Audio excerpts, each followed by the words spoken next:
Hello everyone! Fall is just around the corner, so we're kicking it off with these awesome Apple Cinnamon Muffins.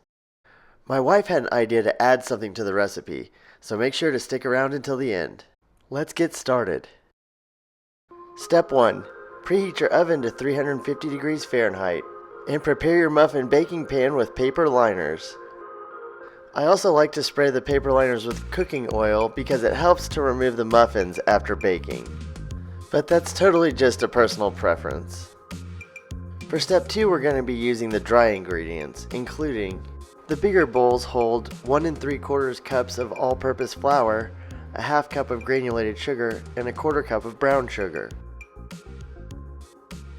Then there's 1 teaspoon of baking powder, 1/2 teaspoon of baking soda, a 1/2 teaspoon of salt, 1 teaspoon of ground cinnamon, and a 1/4 teaspoon of ground nutmeg.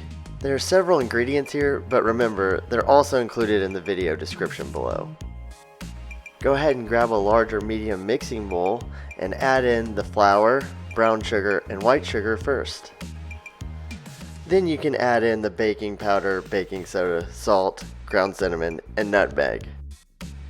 The color and smell of the nutmeg and cinnamon really spice things up.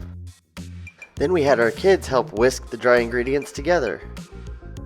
It always makes it more fun to have help from the little ones, even if we really do have to assist them from time to time. But once the dry ingredients are all whisked together, we're ready to move on to the next step.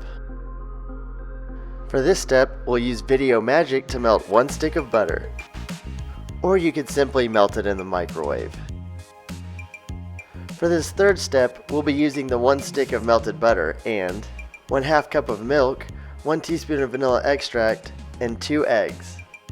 Once you have these ingredients ready, grab a separate mixing bowl and add in the melted butter first, followed by the milk. By the way, for this milk, you can use skim milk, whole milk, or anything in between. Then add in the teaspoon of vanilla extract. Then add in 1 of the eggs. Then use either a handheld or stand mixer to begin mixing everything together. We started off on the stir speed setting and slowly raised it to a speed setting of 2 and then finally 4. Once the first egg was fully mixed in, we added the second egg. Once all these ingredients were mixed until well combined, we were ready for the next step. For step number 4, we slowly added the dry ingredients to the wet ingredients. By the way, this is one step where you'll want the adult to handle all of it. Trust me, we've learned this lesson the hard way.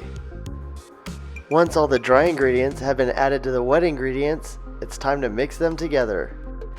Use a slow speed setting and be sure not to overmix. For step number 5, we're going to use our Video Magic again to chop up these apples. We needed 1.5 cups, so it took us 2 apples. Make sure to use whichever apples are your preference. We always use Pink Lady. The recipe calls for taking the skin off, but that's your preference as well. We had a previous recipe for Apple Flax Muffins where we kept the skin on, and they still tasted great. If you're interested, I'll go ahead and put a link in the video description. When you're ready with your 1.5 cups of chopped apples, go ahead and add it to the rest of the muffin batter. Then use a spatula to fold them in.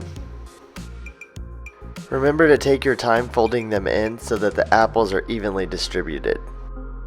When they look like this, you're ready for the next step.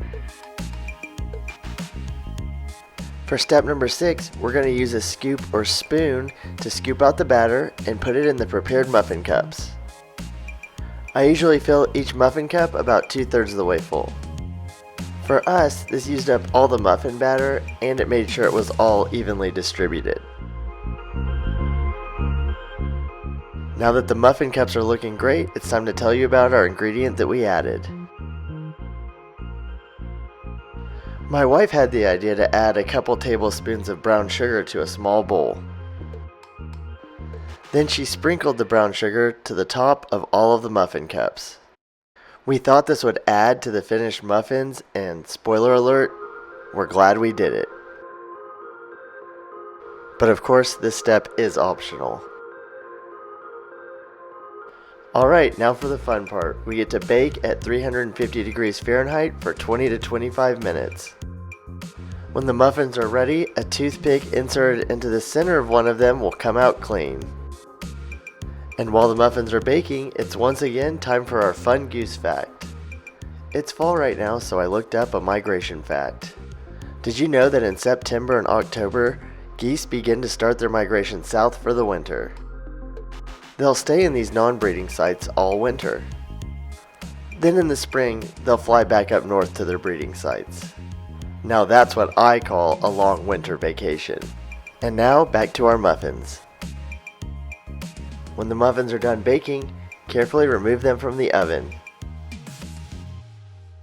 You'll want to let them cool for 5 to 10 minutes before you try to remove the muffins from the muffin pan. And while the muffins are cooling, you can check out some of this awesome custom artwork from one of our kids. This is a great place to remind all of you to subscribe so you don't miss out on future recipes, including our fun Goose Fact and custom artwork. We're a small channel, so it really means a lot. Thank you.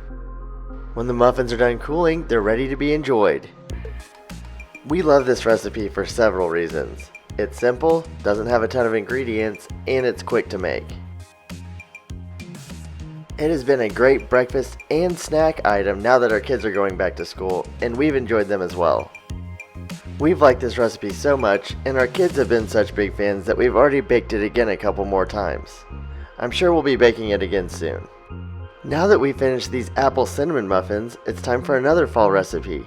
Check out our awesome pumpkin muffins. See you there!